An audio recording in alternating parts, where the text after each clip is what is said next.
This is Ray Stokes in the oral history section of the TCOM library. Today, August the 31st, 1989, it's my pleasure to be in the studios of the Biomedical Communications Department of TCOM, and I have as my friends and my guests today, visiting with us, Dr. John and Dr. Mary Burnett. They're both general practitioners in Dallas, over on the east side of Dallas somewhere, and they both have quite a lot of credentials in the osteopathic medicine, in the profession. Dr. John, at one time, he might forget it, but I had to answer to him as my boss. He was my boss here for a number of years. We'll get into that a little later. And Dr. Mary, I think Dr. Mary, both of you graduated from the same school in Kansas City. And you do have a little seniority on Dr. John. Don't tell anyone. I won't. Well, I see, Dr. John was a little later in becoming in this profession. He had another profession, as I believe, and it could be that might be one of the reasons he was interested in TCOM, because of his educational background. We'll let him explain that. But both of you have had very high offices in the American Osteopathic Association. Dr. John is past president of the AOA, back about 4 or 5 years ago, I believe it was. That's correct, right. And Dr. Mary has been the president of the ACGP, and I believe you also are with what foundation are you with now, Dr. Mary? Well, I'm with several. Currently, you're with several, yes, all right. Tell us about it. I am with the National Osteopathic Foundation, vice chairman.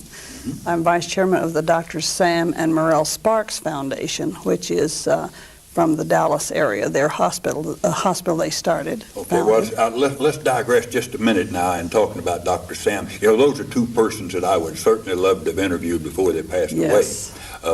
Give us a little bit of background about, didn't they establish one of the first hospitals in the state of Texas? Yes, they did. They established the first osteopathic hospital in Dallas. They ended up establishing 3 osteopathic hospitals in the Dallas area during their lifetime. They were certainly dedicated osteopathic physicians. Right, right. When you graduated, you went to Colorado to practice, is that correct? That is correct. How many years were you in Colorado? 17. 17. When what prompted you to come to Texas? Well, I was a native Texan, and all my family were here. Oh, is that right? What part of the state? Of the Panhandle. Probably the worst part of Texas. But when I moved to Dallas, Dr. Burnett had built an addition to his office. He needed someone to come in and help him with his patient load. So I came to Dallas and moved in there, and that was in '69. Yeah. And that was when TCOM was just getting started. Right, that's right. Well, it was really a paper college in those days. That's correct. Well, now, I believe you have a little seniority on him in school, but he has, well, what I'm trying to say is, you knew each other casually in school. Where did you where did you meet? Well, Ray, we met in the House of Delegates, the AOA, in Chicago. You were both delegates or yes, at the AOA? Dr. Mary was president of the Colorado Association. As such, she was a delegate, and I'd been coming to Chicago for a number of years as delegate from Texas. Yeah. And so that's where we met. It's in the Drake Hotel in Chicago, in the House of Delegates. What year was that? That was 1967, I believe. Oh, was it 67? Well, the reason I ask is, you know, I had the pleasure of my first, I'd only been on the job a short time, you know, when Dr. Lubel insisted I go to visit a few of the osteopathic colleges in the Midwest, and then wind up, you know, at the AOA Board of Trustees meeting in July or August, I've forgotten which, in 1969. Yes.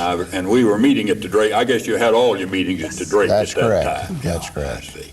Well, all right, now, you're, as a past president of AOA, and also, let me ask you this. I'm going to vary from Dr. Mary here a minute and clue in on you for a second, Dr. John. When you were associated, or how did you become associated with the three founders of TCOM?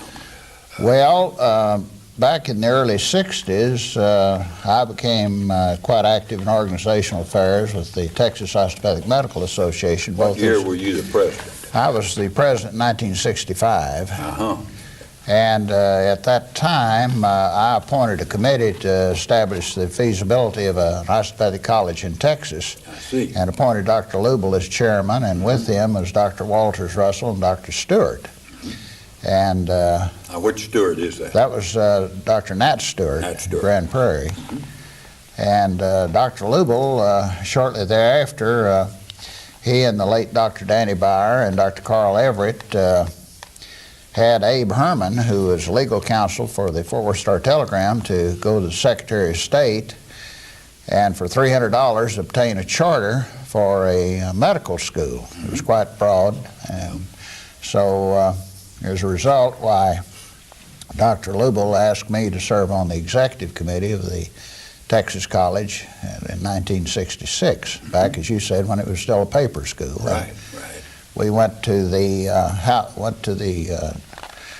House of Delegates of the Texas Osteopathic Medical Association, which was convening in Corpus Christi, and they gave their blessing, started having a school of osteopathic medicine in Texas. Yeah. So that was some of the early history that took place at that time. Well, Dr. Mary, when you first came to TCOM, or was identified with TCOM, you say back in 1969, then you watched us grow all along, not necessarily from the inside, but a very close view from the outside, as well as the inside too.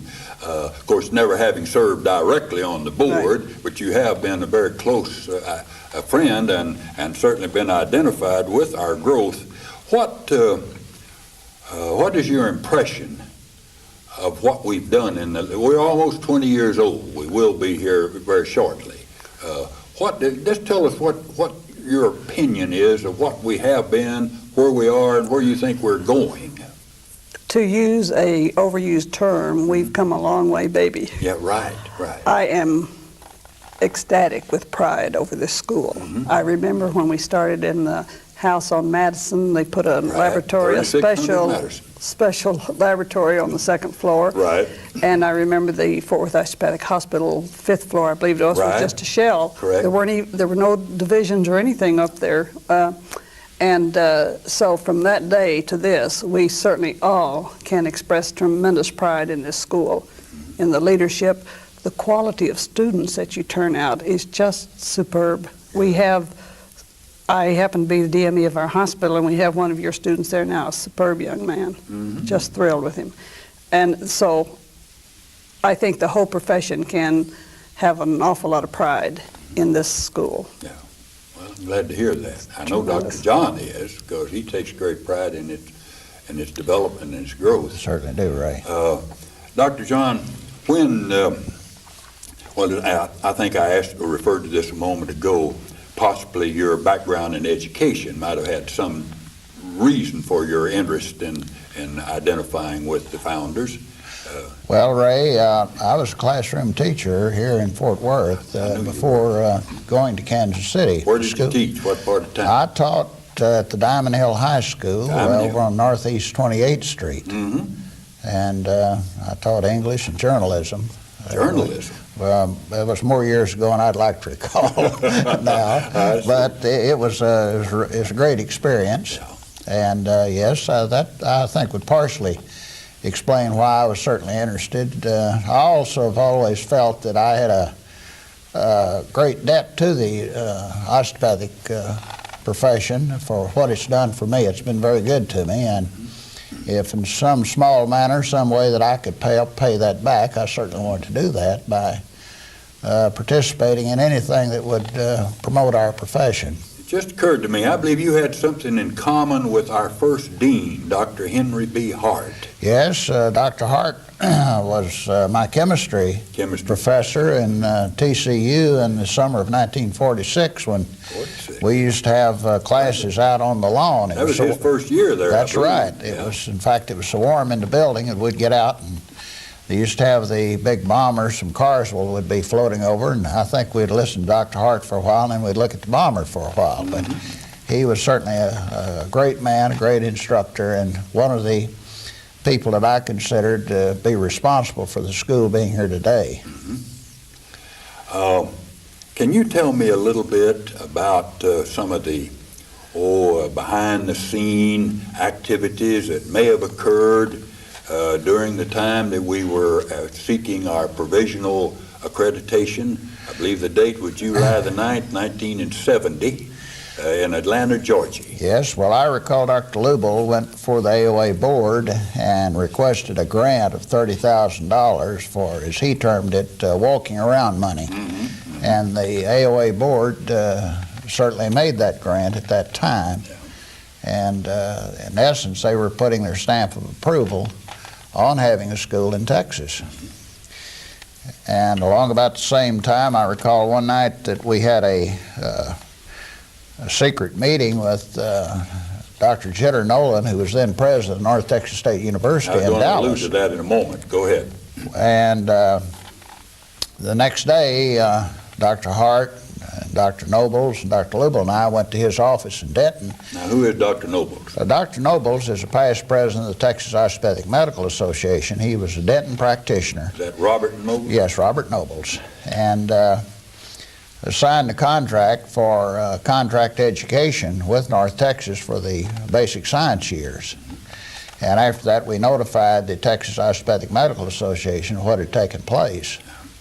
And I've always regarded that as one of the landmark things that happened in the formative years of the school. I see. Speaking of Jitter Nolan in North Texas, when, let's see, I think as long in early 1972, we began some type of negotiations with North Texas. Yes. For them to teach part of our basic sciences there on a contractual basis. Can you give us a little information about what might have occurred? What brought that to a head? What brought it together? Well, I think that Dr. Nolan wanted a medical school. He realized that he couldn't have one in Denton due to political pressure. And so he, after I believe Dr. Lubel and Dr. Robert Sharp, and some of them knew him personally, and this precipitated his checking into what we had to offer. And he decided if he couldn't have an allopathic school of medicine, then an osteopathic school of medicine would certainly be fine. And he was quite instrumental in helping us with his board of governors at that time. Because at that time there were some people on the board of governors who didn't know a great deal about the osteopathic school of medicine, and they weren't 100% sold on us. But fortunately, Dr. Nolan was, and so his thoughts prevailed. He had some help, didn't he, from Dr. Gus Foray, too? Yes, he did. He surely did. And he, one of his top administrative officers.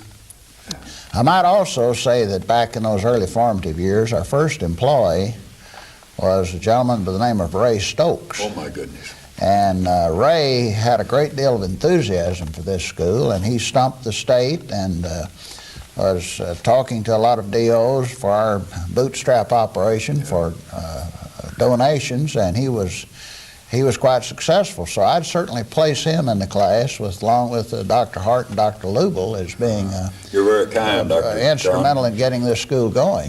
Thank you. Well, you've kind of taken me by surprise there in that accolade, and I appreciate it, that tribute. But let's get back to you now. This is your show, not mine. But no, seriously, can you recall any of the closed door sessions that might have gone on when you after we became a part of the North Texas, or not a part, but identified with them on a contractual basis there for about 3 years. Yes. Then we made an effort to become part of the state system. I know you made many trips down to Austin in behalf of the school. Can you identify with any particular experience we had, or you had in Austin at that time? Well, we had a Senate bill, I believe it was 362. It was an enabling act to establish and make us part of the North Texas system. And the legislation did prevail because all the DOs in the state at our House of Delegates was told to get on the phone and get a hold of their representative, and which they did. And then there were many trips made into Austin. I recall Dr. Murray and I went in and talked with Senator Ralph Hall, and he was very receptive. And then we talked with some of the other people there, and at one time we took a whole busload down. And at the time, the Women's College in Denton, they were wanting a school of medicine, and they were busing people in. They had a president by the name of Gwynn, I believe it was rather devoted to that cause. That's correct.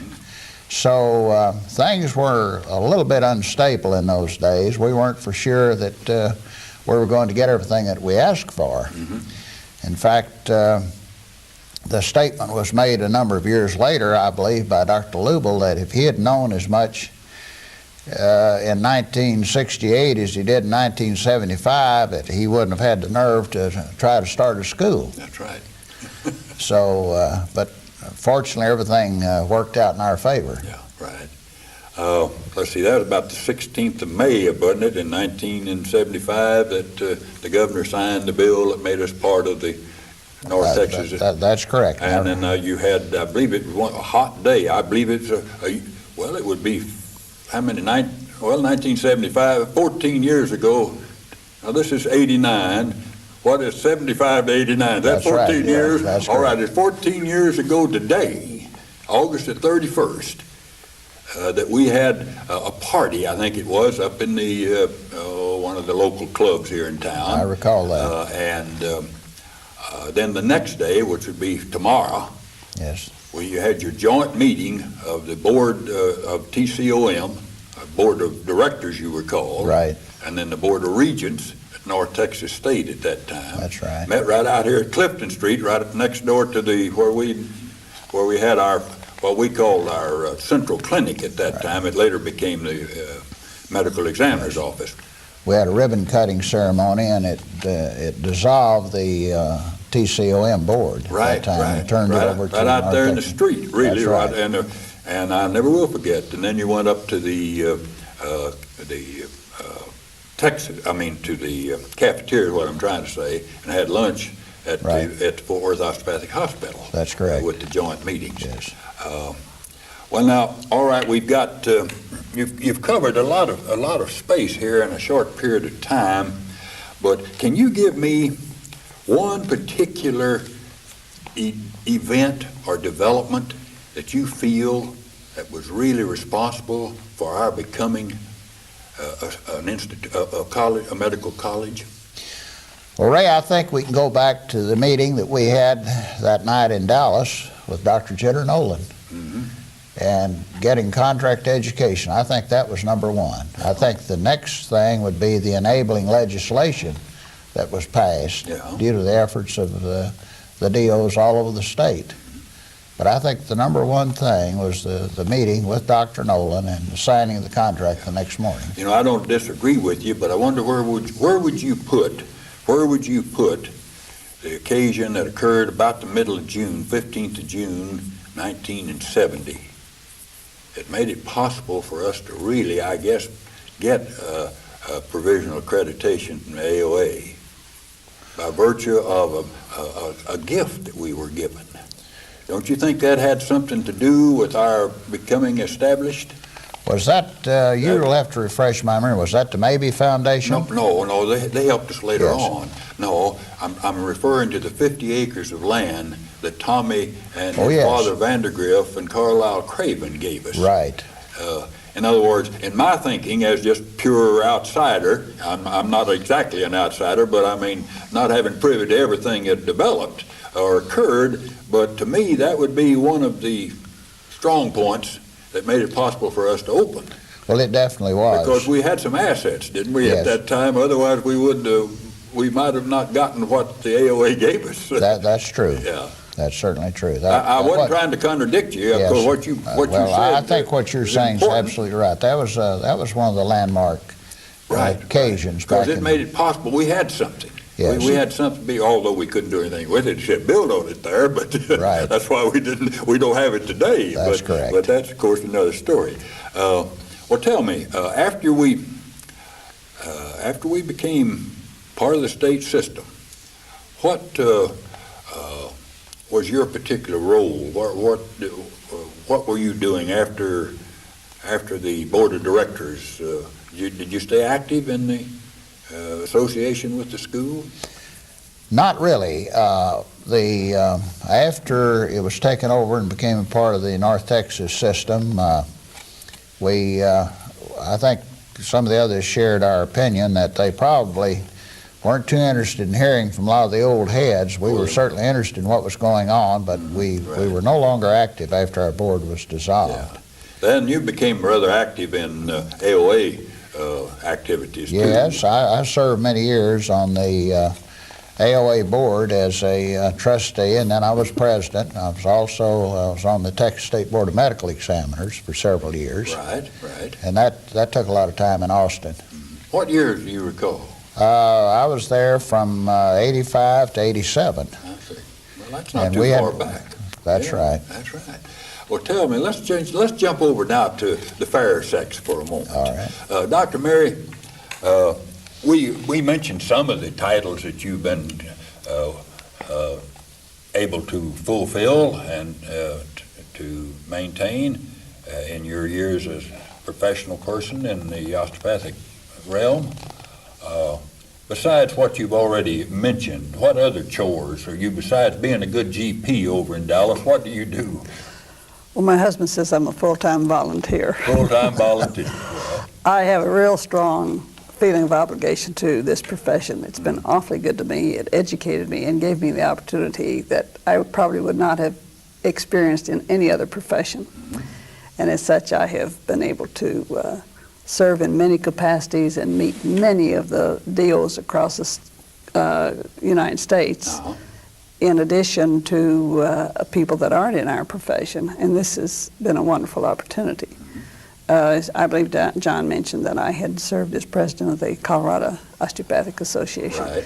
We were a very small state, and as such, we knew everyone in the state. how many years were you, where were you in Colorado? I was in Denver. Practiced in Denver, and loved Rocky Mountain Hospital. And We have occasional, one of our graduates goes up there for their internship. Yes. And then I've been very active in the GPs. I was chairman of the American Osteopathic Board of General Practice, which is a certifying board for general practice. Well, And you both are fellows in the College of we're Nurse both, yes, General yes, Practitioners. and And both are certified as GPs. oh yes, yes, and we both have been chairman of the certifying board, and I think I served 10, 11 years as secretary of the certifying board and have just resigned. What are you doing right now? Currently, I'm on several osteopathic foundations, in addition to the two that we had previously mentioned. The ACGP has developed a foundation, an education and research foundation, of which I'm chairman. And You're on the AOA board also. yes, I AOA currently am board. on the AOA board. Didn't you recently meet in Nashville, Tennessee? Yes, we correct. just had a great meeting in Nashville, Tennessee. But I'm also real proud of serving as the Director of Medical Education at our hospital. DME. We have 6 interns for the first time in 11 years, and we're real pleased with this. Our hospital's doing great. Do we have any of our graduates over there? Yes, you surely do. And he's such a delightful, fine young man. We're just thrilled with him. We also have your students. Some of your students rotate through different offices and through the hospital in different disciplines. We just started the recent class of 1993, you know.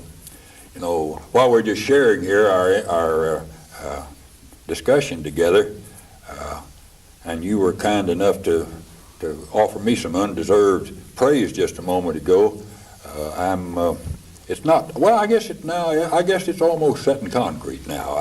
I've got 366 more days with this great institution. Oh, really? Starting tomorrow, it's going to be the countdown. I'm going to retire the 1st of September of 1990. So, Ray, you can't do that. can't do that. School will never be the same. That's right. You're a permanent fixture. Well, I thank you very much. But now let's get back to you, Dr. John. Now, I know that you can share some information with us about some of the sessions that you had when we were, in other words, we were beyond being a paper college. We had our monies, and you mentioned the Maybe Foundation a moment ago. Yes. They made it possible for us to buy some land. That's correct. A piece of property in which we later got a government grant. It was odd. I think you know more about this than I do, but you correct me if I'm wrong. You got a grant for about $400,000 from Uncle Sam. Right. To not build a new building. See, we had in that old furniture store there on the corner of Clifton and which is called 34 or 40, I think, where Yes. Camp Bowie now. It's now the current, or was until recently, the medical examiner's office. You got that building, and we got the building and the property based upon a grant that we got from the Maybe Foundation. But then the government gave us the okay for a grant not to build. In other words, we couldn't just tear it down and start over. We had to just leave the walls up and kind of build. Tell us something about, I know I saw you at a number of meetings over there, and y'all watched the progress of the building as it was being renovated and rebuilt, so to speak. Do you remember anything that occurred during any of those sessions that are outstanding? I think a little of that's a little fuzzy right now. However, I do remember spending a lot of time coming over as chairman of the Building and Grounds Committee. Now you are. That's something we hadn't mentioned a moment ago. And I also remember the time that we went into the old bowling alley one night and went back in the back where the lights were, and didn't know the schedule of turning the lights on or off, and inspected it, went over it, and decided we really did want to lease that building and later buy it. And that we spent a lot of time. That's where we had many board meetings, as you know, and they had your office over there. Bowling alley, right. And the students were there in that building.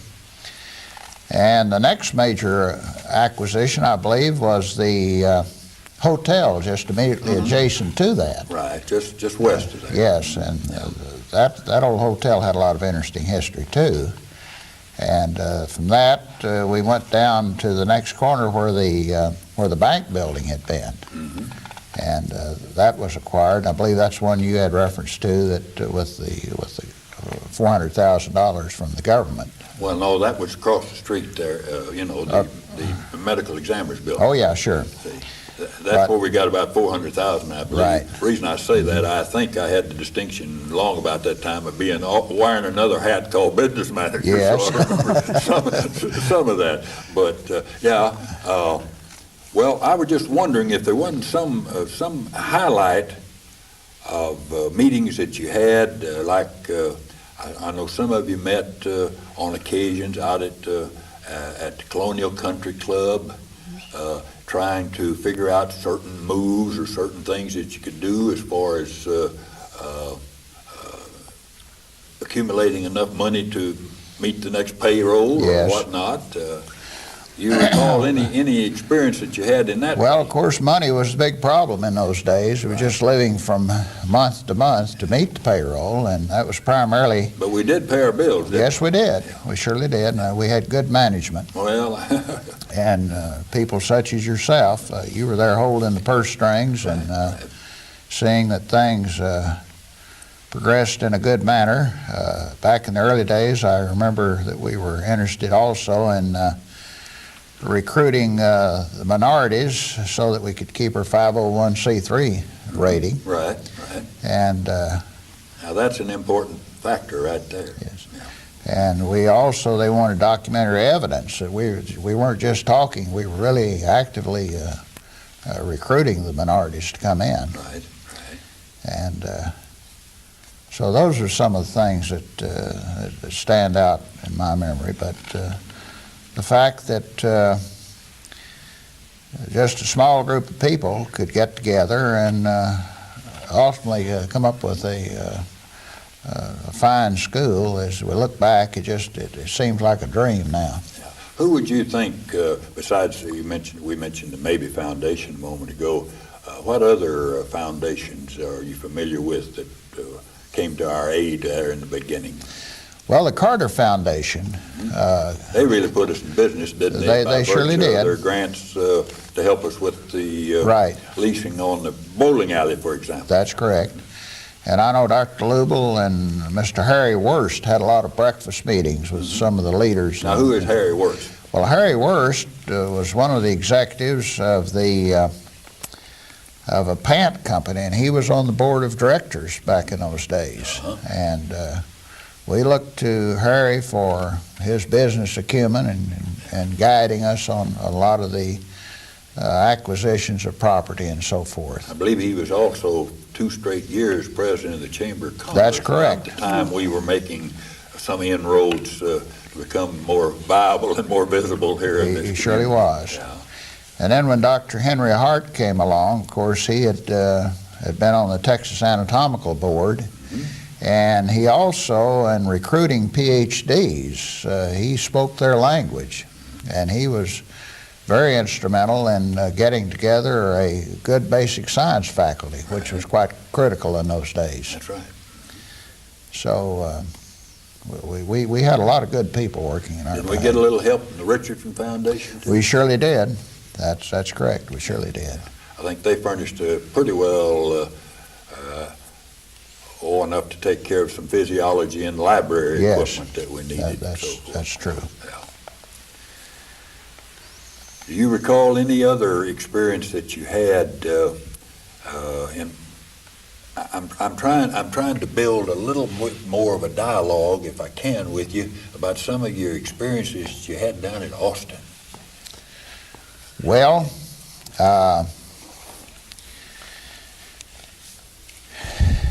Mary, you made several of those trips. Do you recall anything that might be of interest to Ray? Or I remember primarily walking the halls, trying to find the offices we wanted to go into to talk to some of the representatives and senators. Right. We had one senator that wasn't on our team to begin with, but we converted him. What's his name? He was from... Mosey? No, he was from Galveston.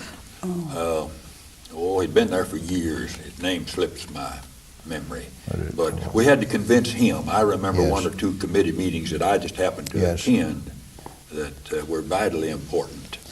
I think they were quite impressed with the fact that this school would be dedicated to turning out general practitioners, and Texas had 54 counties that didn't even have a physician. Right. And we were, this was one of the things that helped sway them toward some of the previous governors that said Texas wouldn't have any more medical schools, that we had too many. And but I think that was one of the things that influenced them to decide to go ahead and fund another school of medicine. I see.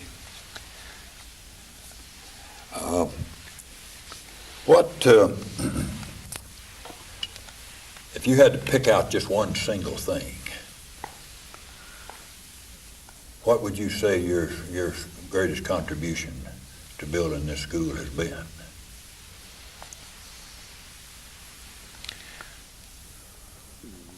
Let me put it this way. What would you best like to be remembered for?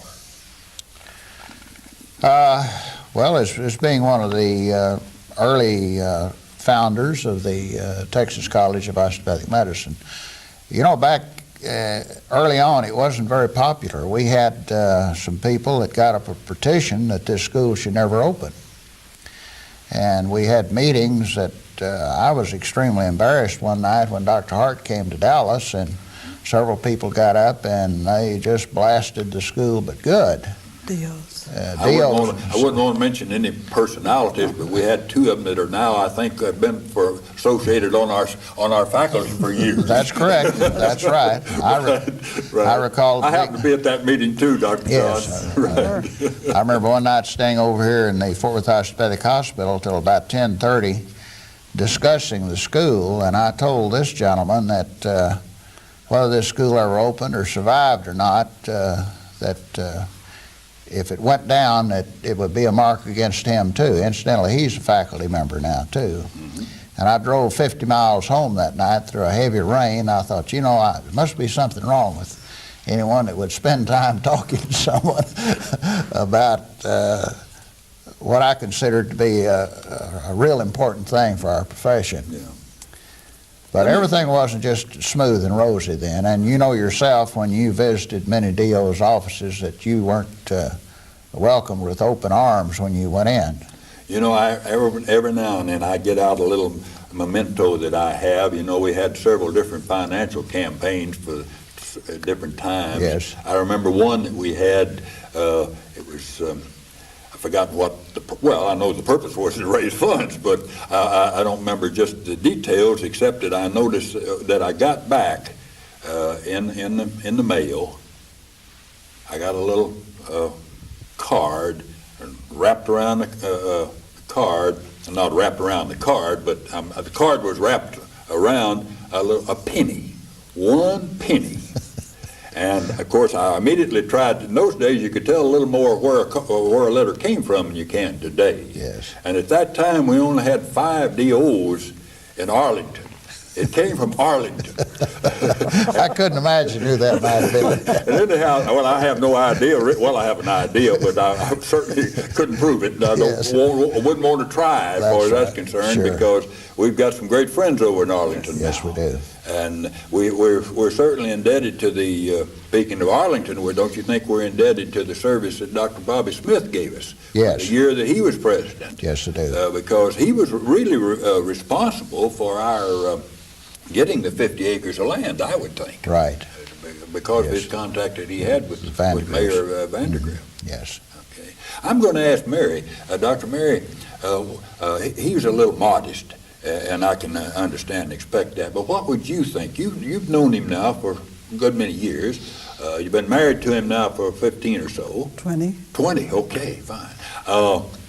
What would you think his greatest contribution to the school has been? I think his greatest contribution was when he appointed George Lubel as chairman of the committee to study the feasibility of a school, and there was no one who could have done any better job than George Lubel. Well, you know, in my experience of interviewing people, I think you've said it best than anybody, bringing in the aspect of what he did that brought George Lubel into the picture, really.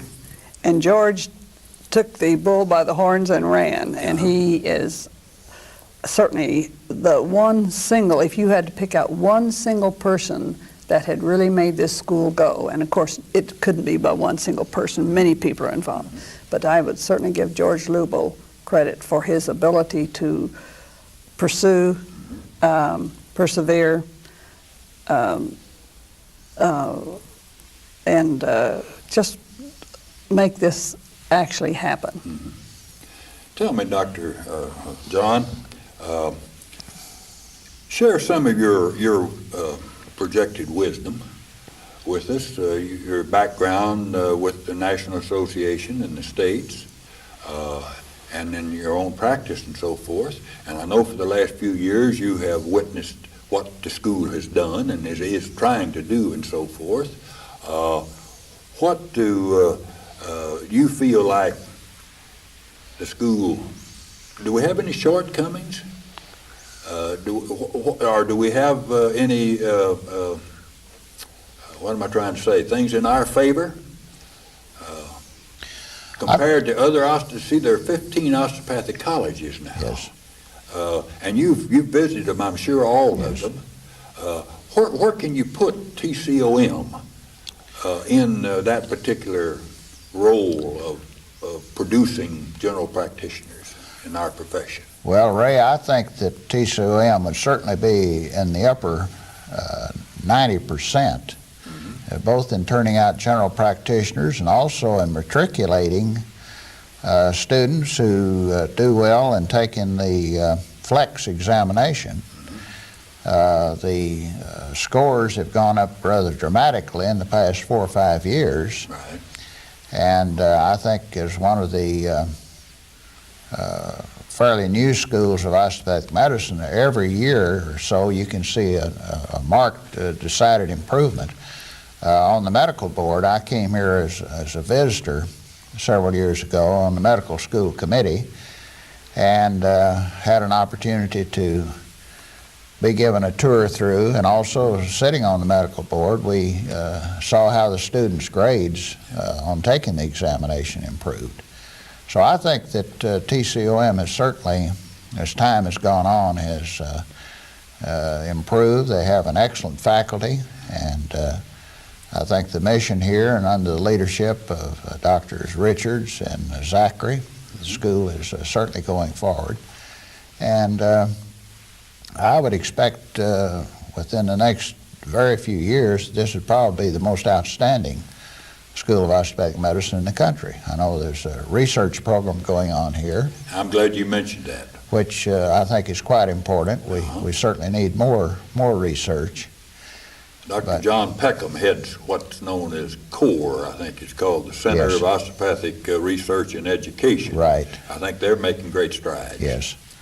So I think this school has a lot going for it. They have good, strong leadership. And I think the people as before Dr. Richards did an excellent job. I know that Dr. Willard had 10 years of you needed a good, strong person like Dr. Willard during those formative years. Right, right. And he brought the school a long ways. So I think everything is certainly looking up over here. It's a school that has done a lot to enhance the prestige of all the practitioners, all the DO practitioners in the state. To have a school like this that we could point to. Well, in your continued critique here, can you offer any constructive criticism that the administration should at least listen to? Are we going in the right direction?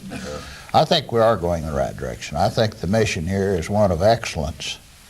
And I don't know, I can't think of a single thing that I could be critical of. I surely don't. How about you, Dr. Mary? What's your observation? To answer that question, I have no constructive criticism to offer. I think that I'm just so proud of the students, so proud of the school, and our whole profession could be proud of it. I have one comment I'd like to make about the bowling alley. Oh, certainly, by all means. The night that Dr. Burnett talked about, we went into this big, huge, cavernous building that was dirty. The alleys had been moved, and it looks larger when the alleys are moved, and just this big shell. And then the next time I was able to come back over, here it had been transformed into classrooms. And these were classy looking classrooms. They were, stair-stepped and so forth. And to see this transformation is, I might say, typical of the whole school, from where we started to where we are today with our tremendous campus. It's wonderful to have lived through the beginning and now where we are today in the TCOM. Right. Real pleased. Well, it certainly has been a pleasure, Dr. John, Dr. Mary, for you to give up I guess this is a free afternoon, Thursday afternoon. You would normally be out. Have you got a ranch out? That's correct. We live on a farm. Around Rockwall or somewhere out there? That's right. But we've both been looking forward to coming over and being with you, and it's been delightful to be here, Ray. Well, we're delighted to have you, and as I alluded to in the very beginning, you used to be one of my bosses. And I'm glad you probably, let's see, I don't believe you interviewed me. You were over too busy in Dallas, and you depended on the other three to interview me on that. That's correct. Well, I'll never forget the 15th of April, 1969, as long as I live. Yes, but I met you shortly thereafter, and I might say that was one of the smarter things that they did. Well, I guess we ought to stop on something like that. I appreciate it very much. Sure. But it certainly has been a pleasure to have both of you with us here today. Thank you, Ray. Thank you, Ray. This is Ray Stokes, TCOM.